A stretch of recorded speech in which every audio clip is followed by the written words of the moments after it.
here in the design discipline, we do a wide range of projects. We will touch anything from a park and open space master plan, a comprehensive town-wide recreation study, as well as a small playgrounds or a skate park.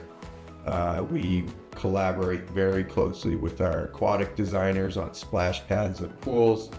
We also will dive into the urban realm of streetscapes and urban plazas, as well as nature trails and multi-use paths. These types of projects are very fulfilling, and they provide a lot of value to the communities in which they're located, as well as the public engagement process is really something that we find to be not only fulfilling, but one of our strongest suits here at Weston Sampson in the design discipline.